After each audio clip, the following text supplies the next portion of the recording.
American Timelines is a member of the Queen City Podcast Network. Find out more at queencitypodcastnetwork.com. So now I'm obsessed with time. Come on, tell me about the time. Had it all in my hand tonight. Had the time of my life. When the words all come down like blues on Tuesdays come down. Throw it all away.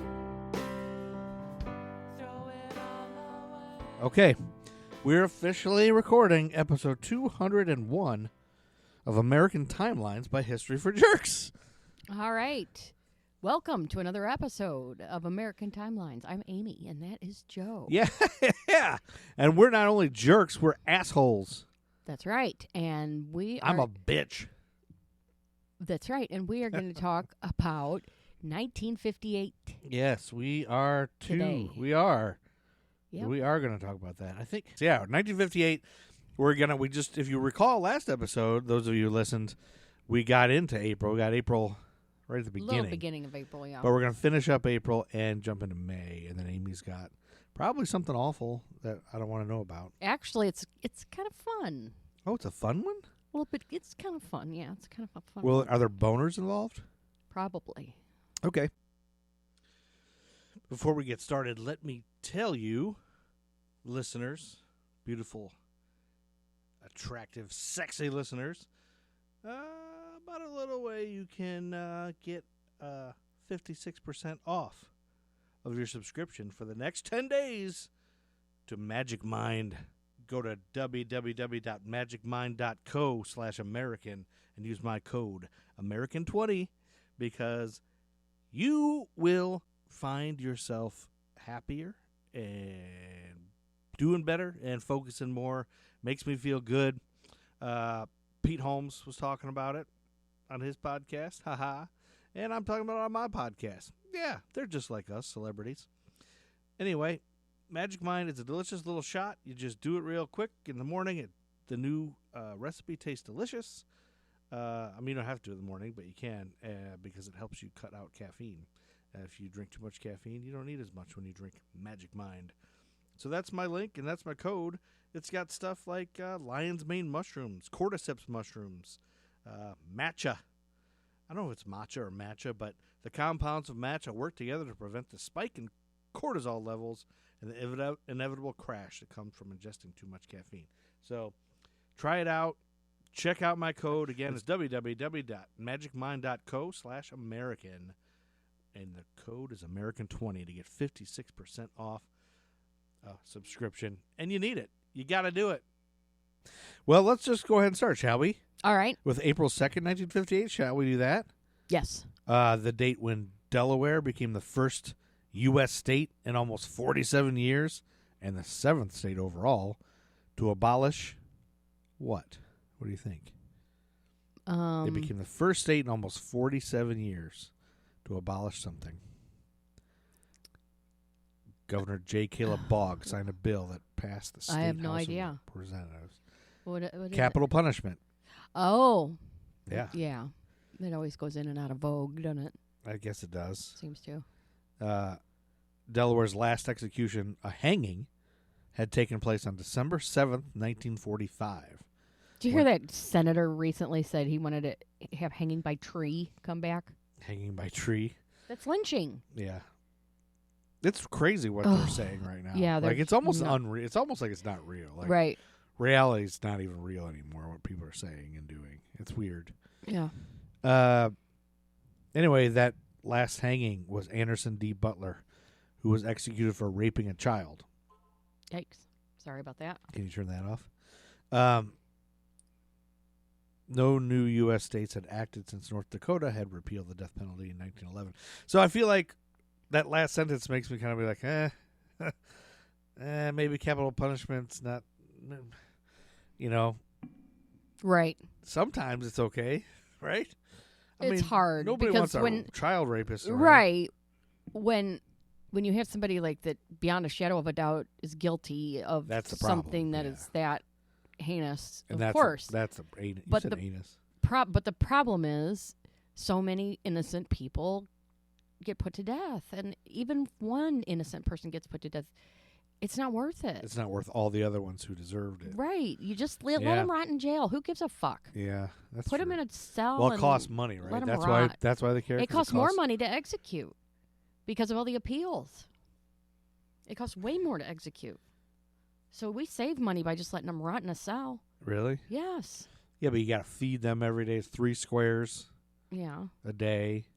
So Lights, electricity. if we could listen, if we would the get all strain on the nonviolent flushing. drug offenders out of jail, we'd have plenty of room for those motherfuckers That's true. and plenty of money. Yeah, we should get all the nonviolent offenders, all the drug-related ones, because drug abuse is a disease, not a Right. shouldn't be a criminal thing. Right. Exactly. Oh well, April 6th, 1958 was a Sunday, Yeah. and on that day, Capital Airlines Flight 67 crashed in a snowstorm on its approach to the Tri-City Airport in Freeland, Michigan, Ooh. killing all 47 people on board. The turboprop sucks. Vickers Viscount had departed from Flint as part of a multi-stop flight between New York and Chicago Mhm. and had an undetected buildup of ice on its horizontal stabilizer. You don't want your horizontal stabilizer to be covered Oh, in I ice, hate man. when my horizontal stabilizer is covered in You know what? ice. I've always noticed you have a nice horizontal stabilizer on you. Anyway, the crew attempted a steep turn on landing, and the airplane stalled and went into a spin. Yikes. Stacy Henson in the God, Saginaw... it'd be bad enough to crash, but it would be double bad to be spinning the whole time. Yeah, on your way to your On the imminent way to your death. death, you're spinning. I would Yeah. I would just That'd be bleh. awful. Stacy Henson in the Saginaw News tells the story of Carl Burke, who was 12 at that time, and he was in bed at the family farm 500 yards from the crash. He said, "My dad heard the explosion when the plane hit and got up to look out the window. He called a neighbor and told him, but the neighbor said it's probably just a haystack burning." He said just about everybody who worked... Carl said everybody who worked... So everybody rushed to the crash site, and everybody who worked at it was throwing up, Burke said. He said, "I think it was 6 a.m. when they got the last people's bodies out. In the morning, Carl Burke got up to do his farm chores and later went to the scene to examine the wreckage. It was quite shocking," he said. "There were footprints on every part of the ground. I even seen a high-heeled shoe that some woman lost. It didn't belong to a victim because it was in good shape. The only thing that was left was the engines buried in the mud and the tail. In the back of the airplane was a whole bunch of white shirts and packages, and they weren't burned," he said. He never learned who they belonged to. Recovery crews brought in cranes to haul out engines and parts. About a month later, when the field lay barren, Carl Burke took a casual walk across the site. He said, "I was just looking around, just to look for any pieces or parts of metal, and I found somebody's upper jaw in the dirt," he said. Oh, And God. I took it to the airport, and they said they would get it to the proper authorities. Yikes. Is that gruesome? Yeah. Yeah, that's awful. And that's the same day that Arnold Palmer, the golfer, who's got the drink named after him. I was in the same room as him once. So You were? Yeah. Oh my God, a little touch of celebrity. Right. Why were you in the same room as Arnold Palmer? Do tell. Because I worked a summer PGA tournament in St. Louis. I was in What? part of the catering staff. You worked a And- PGA tournament in St. Louis? Yeah, Arnold Palmer and Jack Nicklaus and all these other people were there. We've been together over I've never mentioned it. 25 years, and you've never once said that.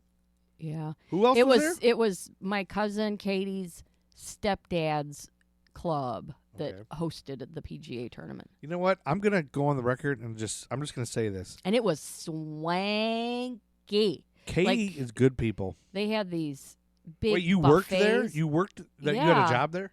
If just for the summer. Did Katie work just with for the you? tournament. Yeah. Oh, just for that tournament? And it was swanky. My God, they had like these spreads that you'd never believe. Like margarine spreads? Like chocolate fountains and Ooh, I love chocolate fountains. What about cheese fountains? Were there any cheese fountains? probably there was all kinds of crazy shit. I love chocolate fountains. Anyway, on that day, Arnold Palmer of Latrobe, Pennsylvania, who was a former paint salesman, hung on to win his first major professional golf championship with a one-stroke victory in the 1958 Masters Tournament.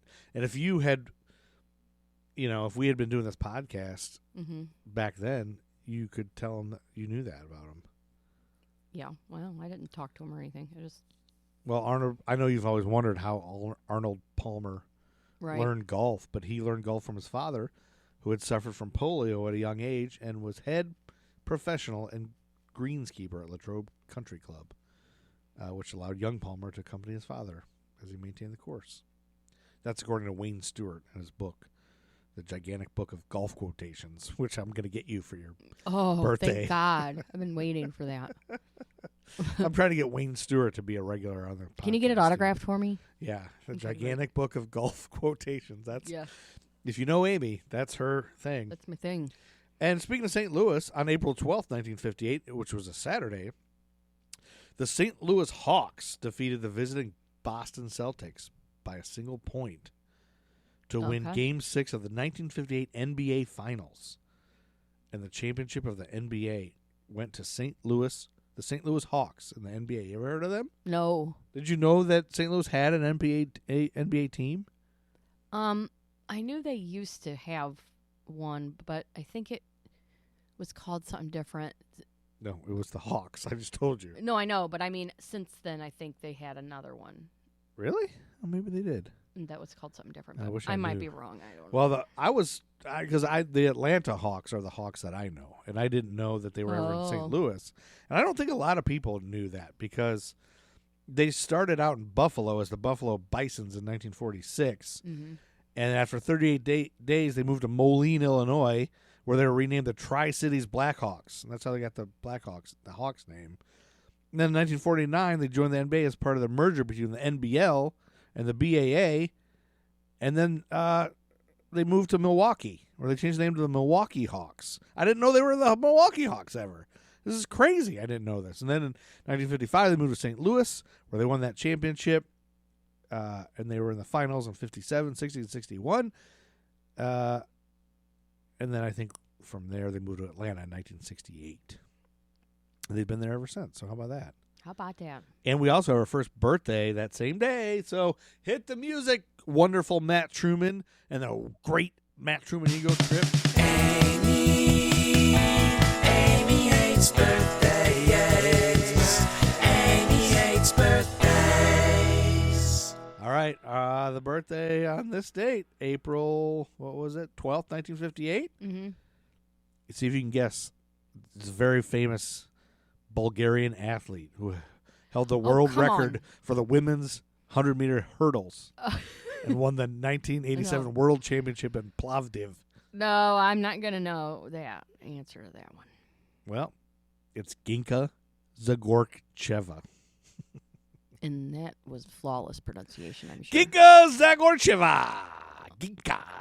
Oh my God, Ginka Zagorcheva! there's a giant bug in here. Looks like a mosquito, but it's one of those You really know, big ones. That brother's been flying around this garage for See him? 3 days. And I'm letting him live. I'm just going to see how long he lives. I'm doing a test. Does he bite or anything? I don't know. I'm not sure it's a he. It might be a she. How do you know sex of insects? You have to ask Henry Insect sex. if he knows. He Let's probably ask our doesn't know. son. He wants to be an entomology guy. Anyway, April 13th, 1958, the Tony Awards.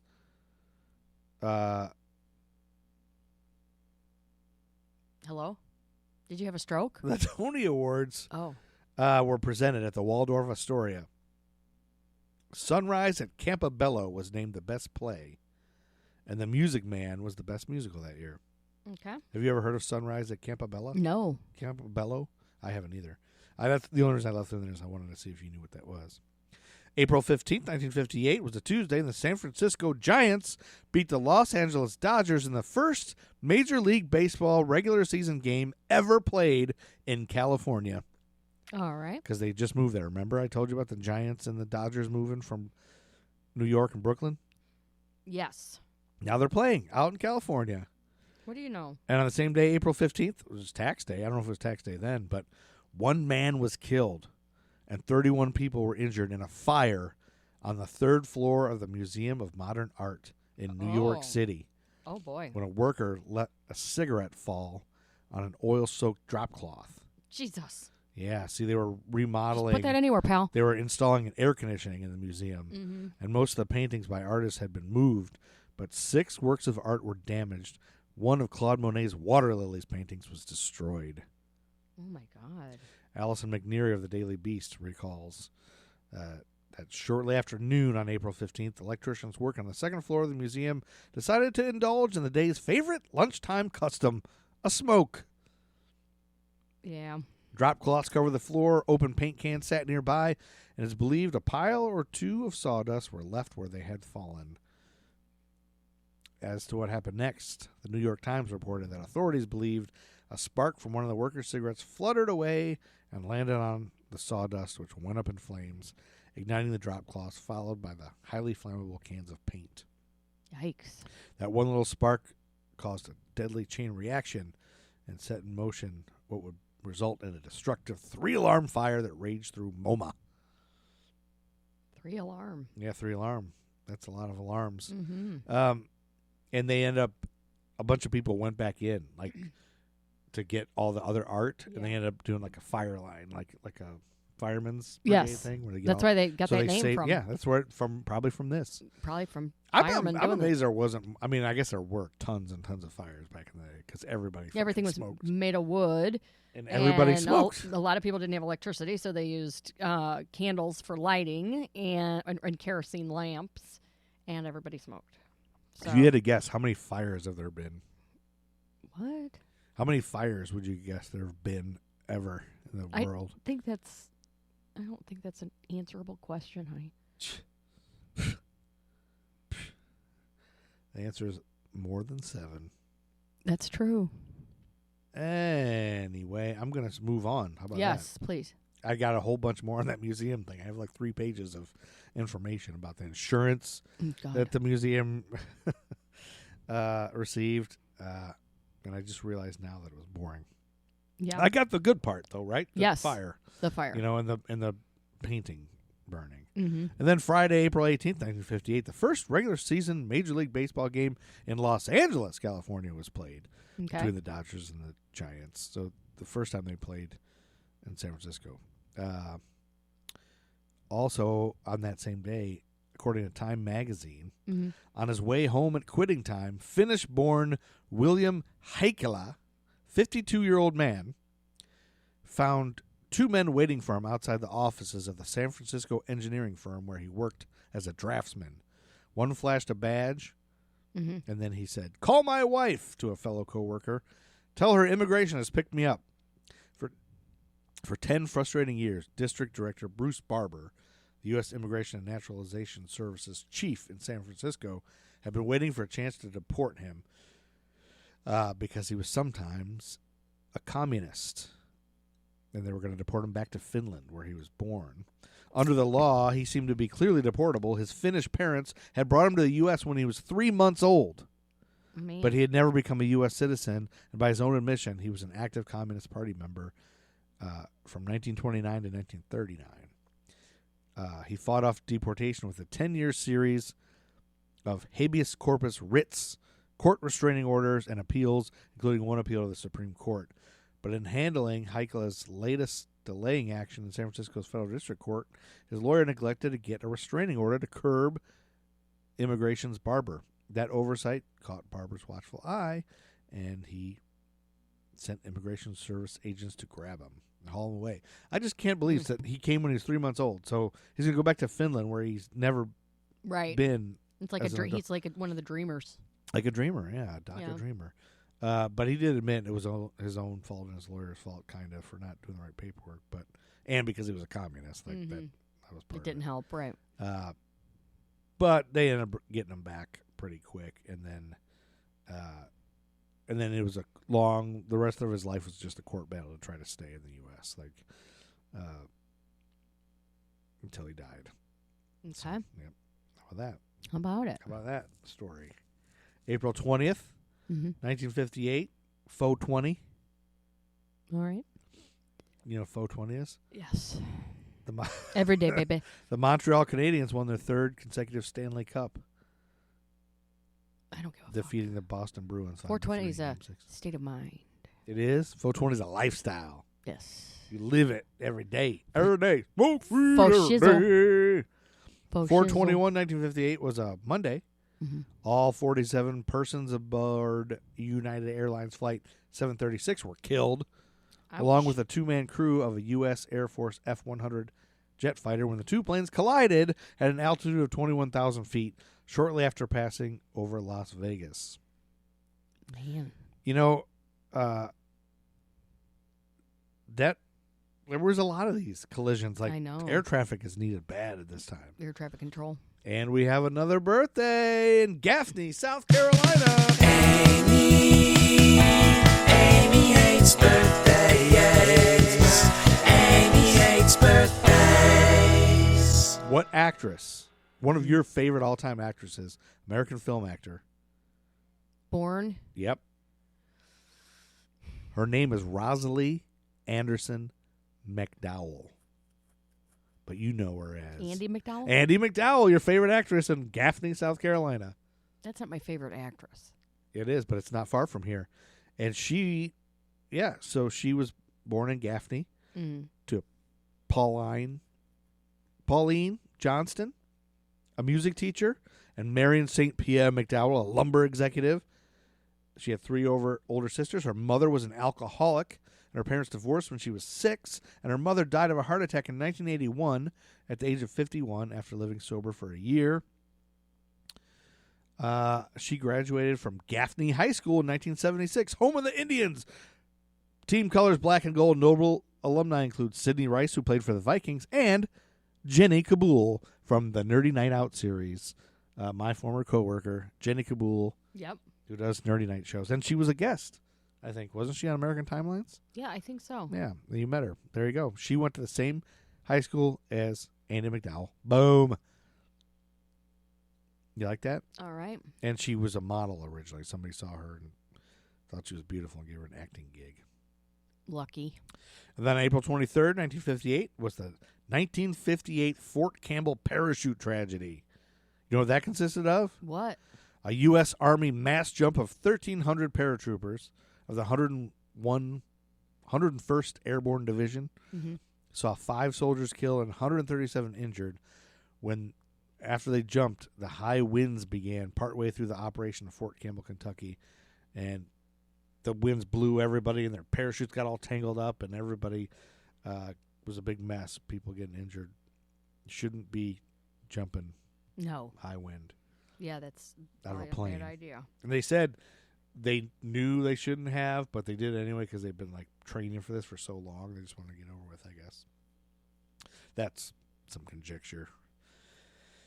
Now, April 27th, 1958. This is going to kind of feed the rest of this episode. It's going to be an ongoing saga.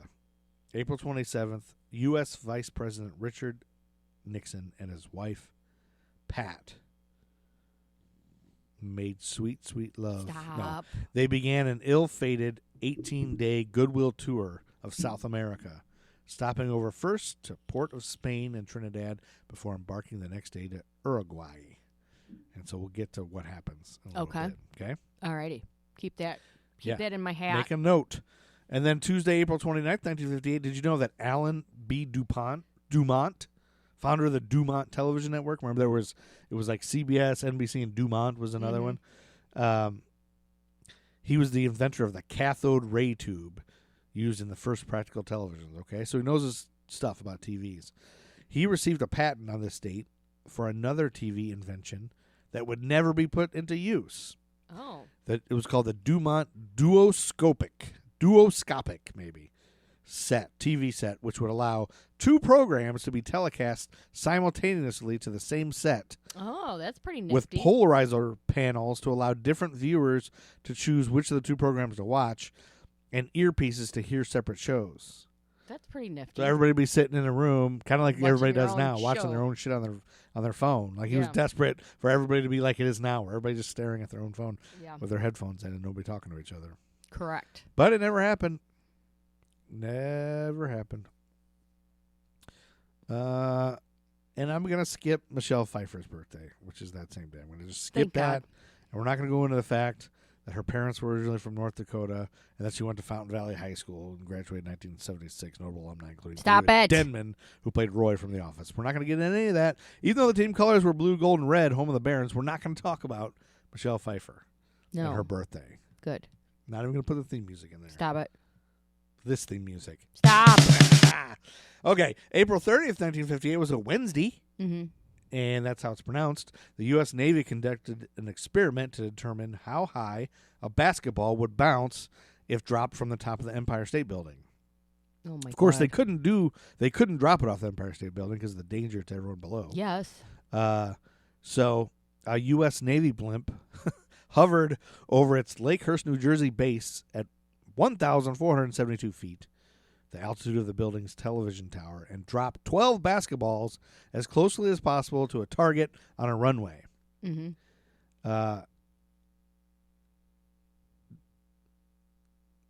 The test showed that a basketball dropped from the Empire State Building would bounce back up no higher. Do you want to guess how many feet? Oh. I So would say it it's bounces like 1,472 feet. They're dropping it.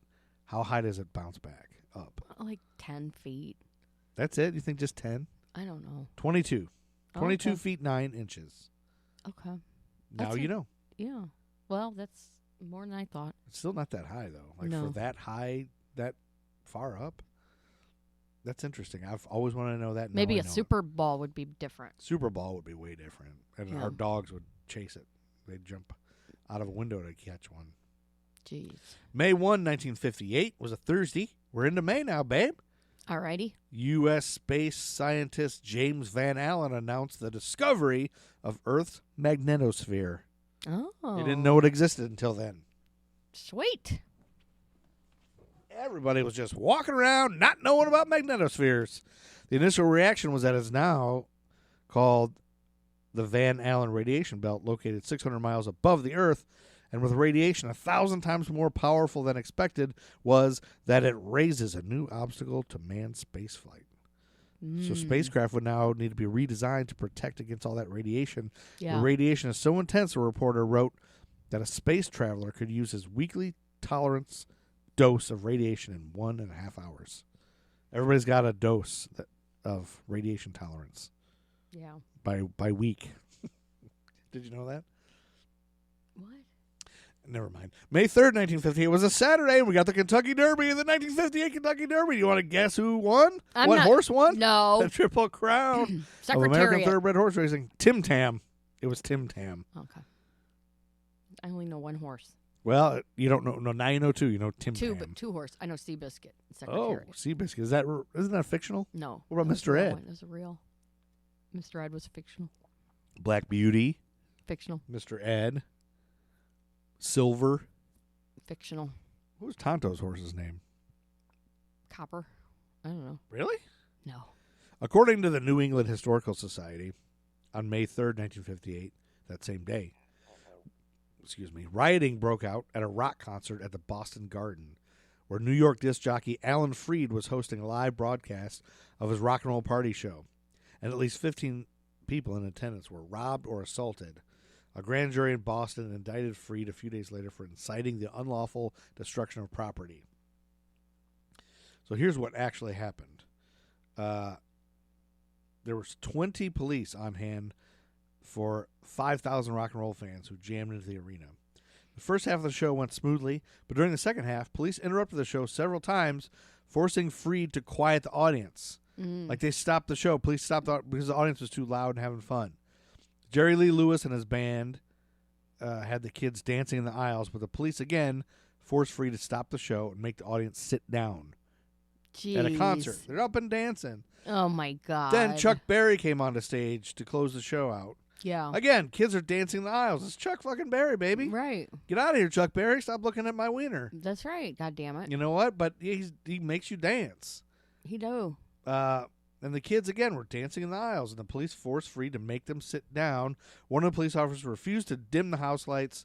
Freed, frustrated, told the audience, "It looks like the police in Boston don't want you kids to have any fun." At that point, fighting broke out, and kids started throwing chairs at each other.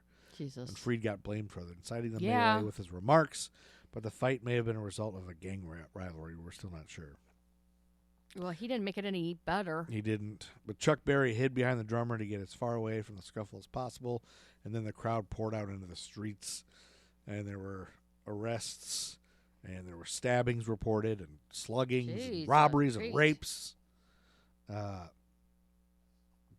But Chuck Berry's manager said he walked out after the show ended and didn't see anything really. So Man. it's all conjecture. And then they tried to ban, and Boston banned rock and roll and all that kind of stuff happens in the 50s. So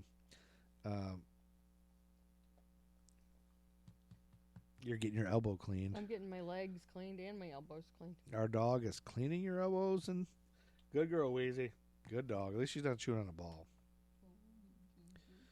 May 6th, 1958 was a Tuesday, and millions of people in the U.S., including U.S. President Dwight D. Eisenhower, went to the fallout shelter nearest to them in a nationwide civil defense drill.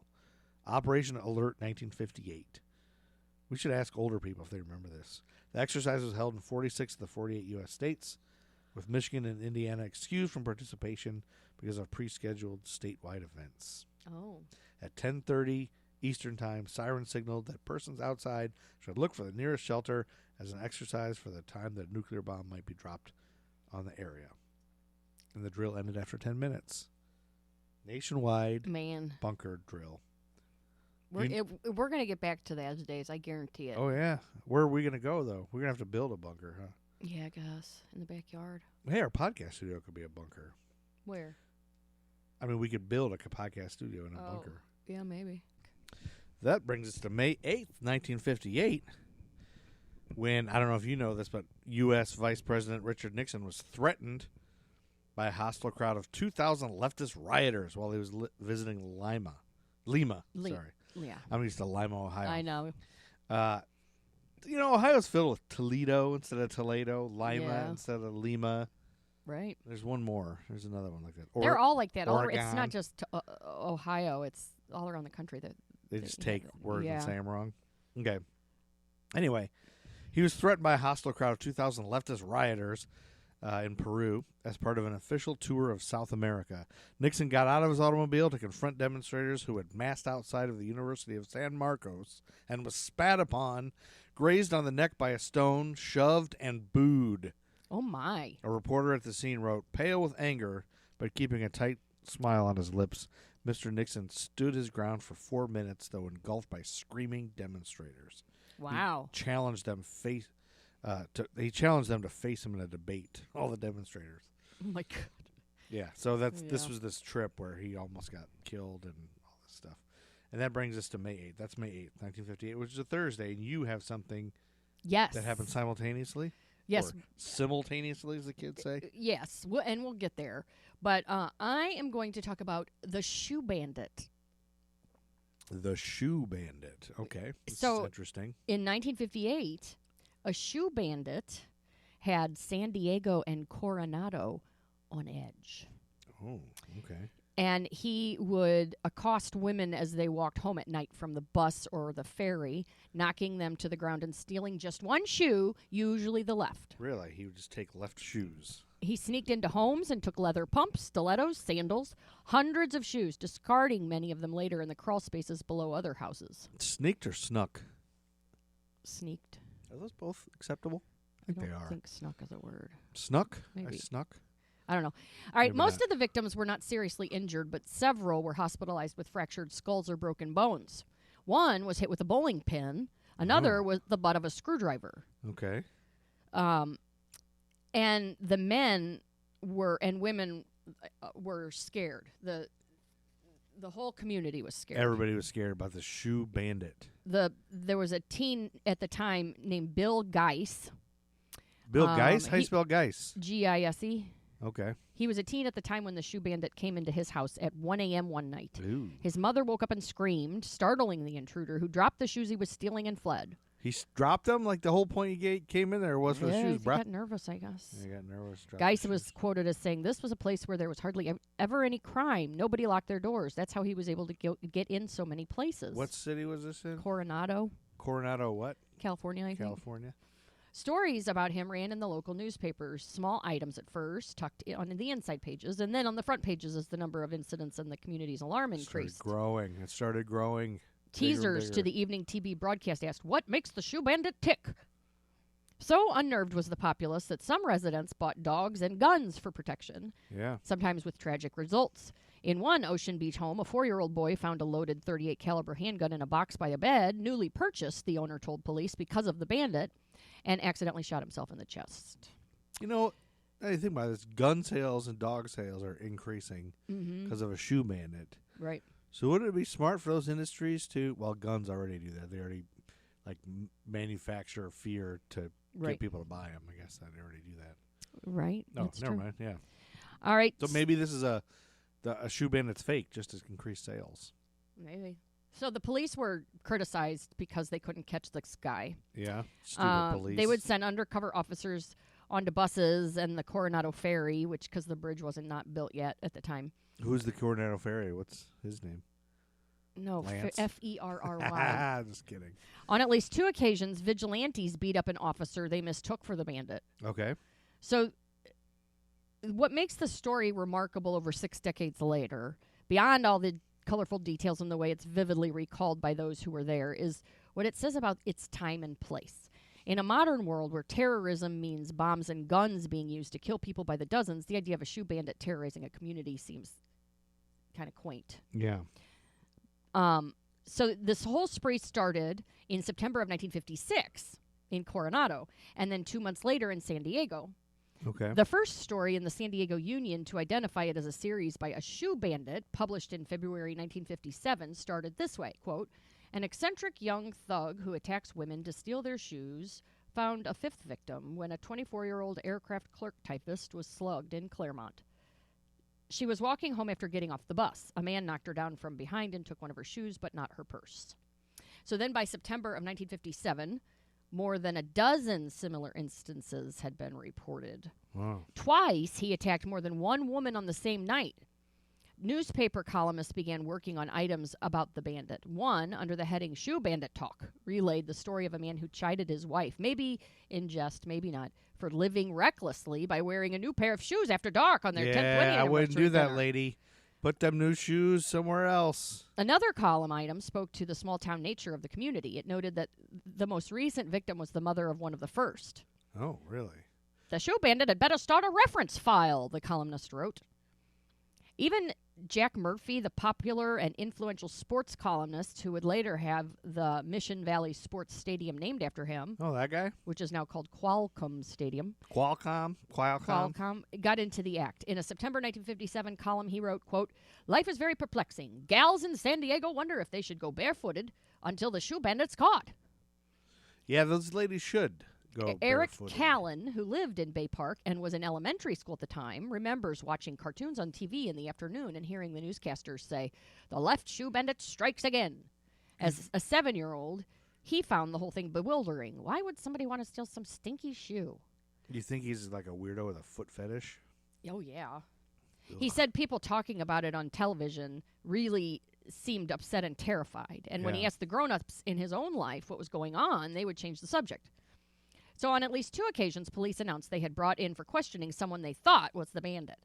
The newspapers ran photos of the suspects, along with their home addresses, Really? which was common Anybody practice who's at the a time. suspect just put their address out. Along guy with might it, they be also it. ran names of addresses of the bandits' victims. The Yeesh. addresses. That's crazy. Both times, the men were cleared after being viewed in lineups by some of the victims. Police were also flummoxed in their use of undercover officers. Every time they followed a woman off a bus or ferry, she made it home safely. Well, that would flummox them. One time, an officer had to choose between following 2 women getting off a bus at the same time, and the one he followed arrived without incident, and the other one was attacked. Talk about being flummoxed. That would flummox the hell out of you. So now we get to May 8th, 1958. Okay? A woman in Coronado was watching TV with a boyfriend, a Navy officer, On a Thursday, while Nixon's getting screamed at. when they noticed a slightly open door opening wider. Oh. They looked over the back of the couch and saw a man crawling along the floor. Wouldn't that be so creepy? You look And you over know in and the there's like a 50s guy crawling Yeah. on the Well, floor. it's 1958, so you know he's got a fedora and Yeah. a trench coat on. The man And fled. he's mumbling, yeah, see? Yeah, I'm a guy in the Now 50s. you're getting that's like 30s. Oh, it is? Yeah. Oh, Edward he's just G. got Robinson greasy was his hair. 30s. Okay, that's right. He's got grease in his hair then. So the man fled, 50s. and the Navy officer chased him. They got into a fight in the street. Neighbors God. overheard it and called police. Oh, were the neighbors getting flummoxed? Officers found a man hiding behind a lawn chair in a backyard and arrested him. His name, Wayne Snow McFarland. Wayne Snow McFarland, the left shoe bandit, He y'all. was 23, a Navy pilot born and raised in Houston and stationed at North Island. Now that sounds like a stand-up guy. Police asked him if he was the shoe bandit. He said no. Oh. They got a warrant to search his Coronado apartment and found several women's shoes in a trunk. Oh. Confronted with the shoes, he confessed and led officers to several nearby caches of female footwear. I am the shoe bandit. The spree had lasted 20 months. McFarland admitted to 22 assaults and 15 burglaries, although police believe there probably were more victims. All I know is I had to get those shoes, he told one reporter. McFarland's father, Morris, a furniture store owner, hired a swaggering Texas defense lawyer named Percy Foreman, a former prosecutor who was 6'4", weighed 250 pounds, and carried around a newspaper clipping that described him as a millionaire who practices law as a hobby. Yep, you got to get a big guy like that. When a reporter asked him about the report that he was the greatest lawyer since Clarence Darrow, he replied, I wouldn't say it, son, but when accused of it, I don't deny it. Right away, Foreman said the legal issue wasn't McFarland's guilt, but his mental state. The human mind is a wonderful mechanism, the attorney said, but it takes only a little thing to set it off balance. He had his client plead not guilty by reason of insanity. Yeah, insanity. Reason of flummoxed insanity. So at his preliminary hearing, 8 women identified him as the bandit. People talked about his eyes staring and full of violence. Yes. Yeah. In the words of one witness, she said his eyes were staring and full of violence. Ooh. He was bound over for trial, then sent to Patton State Hospital near San Bernardino for a mental evaluation. A doctor there diagnosed McFarland as a sexual psychopath with a shoe fetish, possibly dating back as far as elementary school when he stole a pair of shoes from a teacher. The doctor said McFarland was sane during his spree, that he knew the difference between right and wrong. Returned to San Diego, McFarland pleaded guilty to 1 count of robbery and 1 count of burglary. Each count carried a sentence of 5 years to life. Instead of prison, though, he was sent to Atascadero State Hospital for treatment. Ooh, is that where the doctor diagnosed him as with a dome full of bad brains? Pretty much. So then in January 1959, a plumber making repairs beneath the floor of officers' quarters at North Island found 2 bags containing 133 women's shoes. Police said McFarland had lived there. Also inside the bag were women's undergarments, clothing, and a 1955 novel called Beyond Desire by Pierre Lamure. A year later, the doctors at Atascadero said they had successfully treated McFarland and he was no longer a threat to the public. Foreman, his lawyer, asked that McFarland be put on probation so he could find a job and make restitution to his victims. District Attorney Don Keller objected. This man came to San Diego and gave unrestrained vent to violence and terror, for which I would challenge anyone to find a parallel in San Diego or California, he said. The only parallel I can think of is Jack the Ripper. It's a little bit of hyperbole, I'd say. That's a little. Yeah. Judge Clarence Hardin sided with the prosecutor. Probation, he said, would be shocking to the community. He sent McFarland to prison for 10 years to life. Wow. And that was that. The news reporters moved on to other stories. McFarland eventually was released and moved back to Texas and died in 1999. Oh, without taking any more shoes? No, not that we know of. Memories of his spree linger. He really did send a shockwave of fear through the community, said Joe Dittler, a Coronado historian. Bill Guys still lives in Coronado home where he was sleeping that night when his mom interrupted the shoe bandit with a scream. I'll tell you this, he said. We lock all the doors now. Well, they probably shouldn't because, probability is, you've had your scare. There's not going to be somebody else. Right. And my main source was the San Diego Union Tribune. The San Diego Union Tribune. Thanks for the good reporting. That's right. Well, let's finish up May, shall we? Let's do it. So we can jump into June next episode. Let's do this. Well, May 9th, Vertigo, a psychological thriller. That's right. Produced and directed by? Alfred Hitchcock. And starring? Kim Novak? Yep. And James Jimmy Stewart. Yeah. Premiered in San Francisco, where its filming had taken place. In 1989, Vertigo would be one of the first 25 films to be selected for preservation in the U.S. National Film Registry for being culturally, historically, or aesthetically significant. Kim is not a real 50s name, is it? That's much more of a 70s, Kim 80s Novak, or 80s name. Yeah, it's an 80s name. 80s name. Monday, May 12th, 1958, a former agreement establishing the North American Air Defense Command, NORAD Mhm. was signed between the U.S. and Canada. Oh.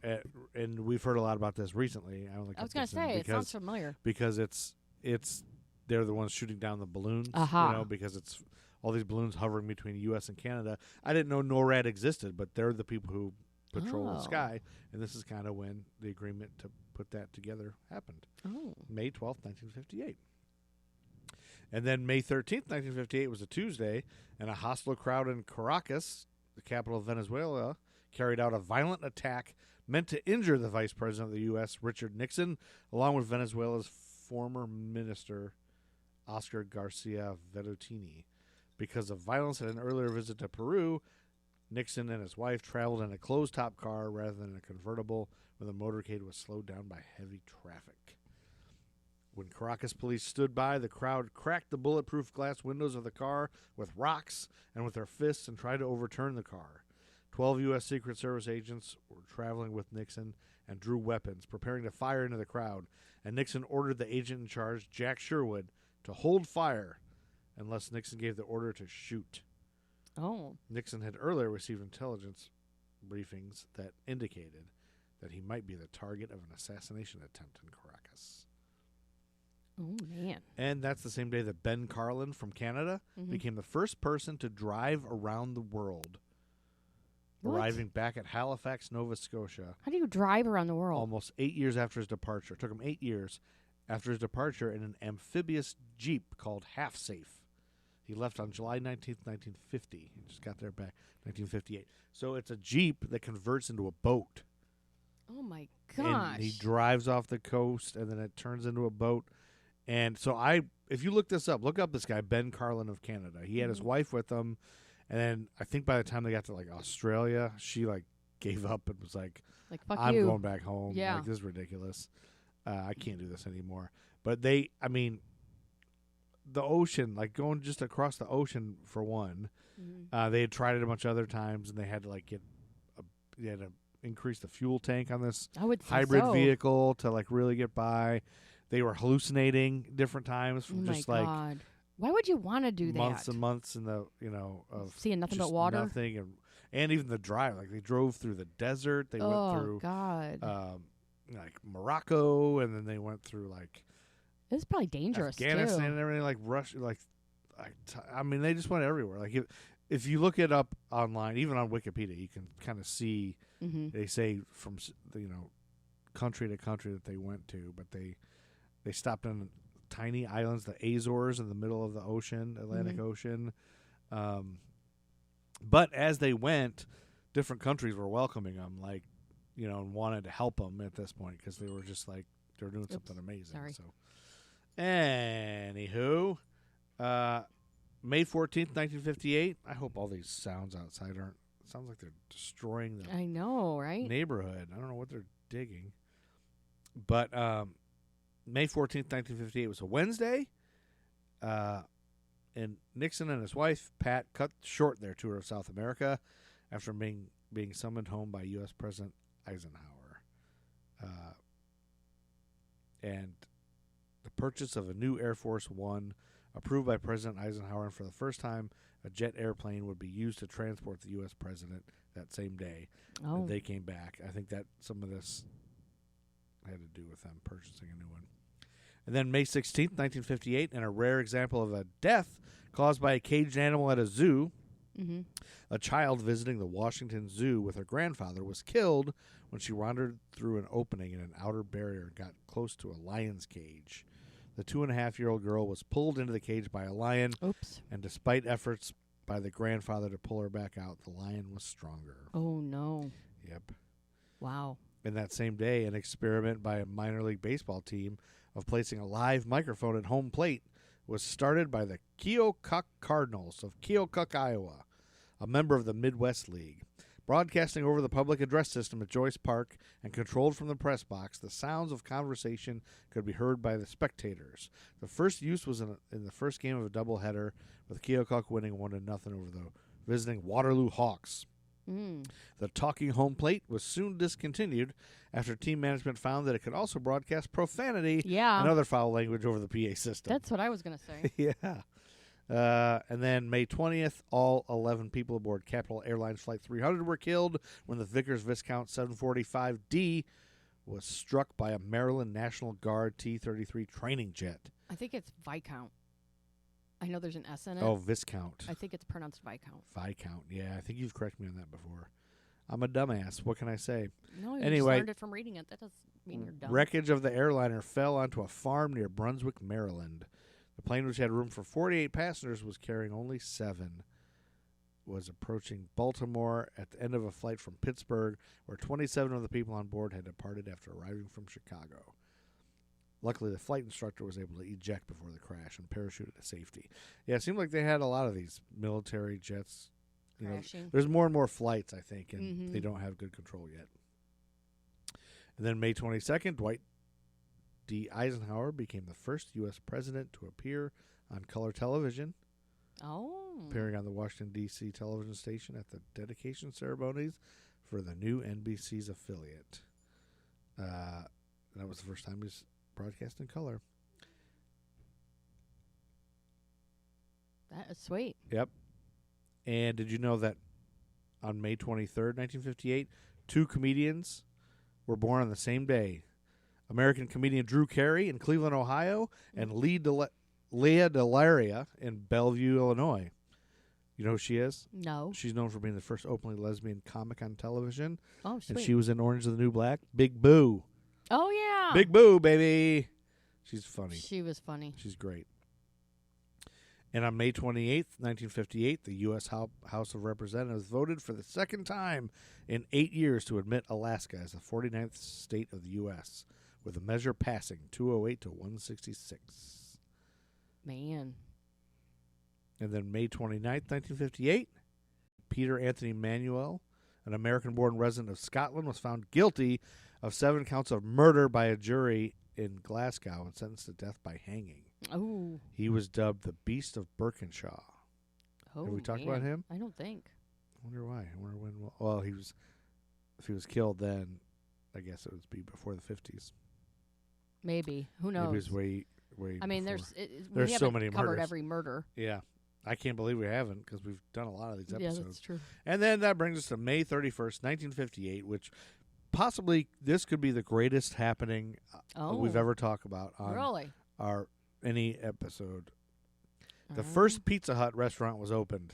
Oh, my God. As brothers Dan and Frank Carney began operating at a location in Wichita, Kansas, 503 South Bluff Street. Within a year, they had 6 restaurants and more. I wonder if their first one had that red roof on it. Maybe. More than 60 years later, almost 19,000 worldwide.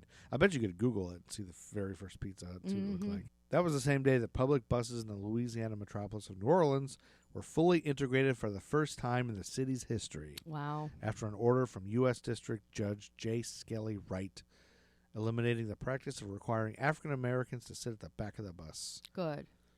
So there you go.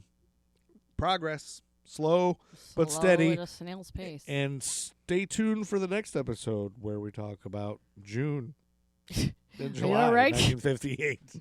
Yeah. We love you, listeners. We love you. It's time to get out of here, Chuck We Berry. will make love to you at any time, listeners. If you want us to make love to you, just give say a the holler. word.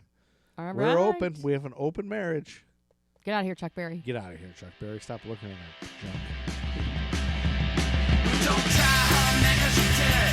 She take the laser beam and cut like that. Driving through your life like a Buick. Take you the wrong way home just to watch you scrub. She'll leave you inside out with a stuff. She'll introduce you to a breast of a brother. And you'll be crying for your uncle or mother. Before she turns you over to kiss your womb. So when she shakes her hips, past the That Truman Ego Trip is the greatest band of all time. Buy their music.